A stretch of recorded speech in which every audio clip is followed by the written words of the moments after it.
दे धडक बेधडक आपल्या परिसरातील ताज्या घडामोडी, घटना, समस्या, विविध क्षेत्रातील सर्वदूर बातम्या पाहण्यासाठी लोकशक्ती लाईव्ह न्यूज चॅनलला सबस्क्राईब करा आणि नोटिफिकेशन मिळवण्यासाठी बेल आयकॉनला प्रेस करा। पेणा शहरातील मुख्य रस्त्यावरील बालाजी कॉम्प्लेक्स समोरील टायर पंक्चर दुकानाला अचानक लागलेल्या आगीमुळे एकच धावपळ उडाली। परिसरात धुराचे लोट पसरल्याने नागरिकांमध्ये भीतीचे वातावरण निर्माण झाले। घटनेची माहिती मिळताच पेण नगरपालिकेचे अग्निशमन पथक तात्काळ घटनास्थळी दाखल झाले। त्यांनी मोठ्या प्रयत्नांती आगीवर नियंत्रण मिळवले। मिळालेल्या माहितीनुसार पेण शहराच्या मुख्य रस्त्यावरील मॉन्जिनीज केक शॉप समोरील बालाजी कॉम्प्लेक्सच्या बाहेरील पंक्चर टायरच्या दुकानात अचानक आग लागली। आगीचे नेमके कारण अद्याप स्पष्ट झालेला नाही।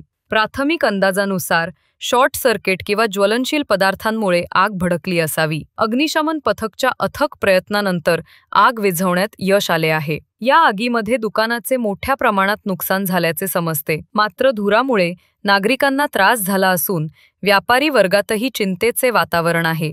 लोकशक्ती लाईव्हसाठी धर्मेंद्र प्रधान, पेण। अशाच सच्चाई दर्शवणाऱ्या बातम्या पाहण्यासाठी लोकशक्ती लाईव्ह न्यूज चॅनलला लाईक करा, शेअर करा आणि सबस्क्राईब करा।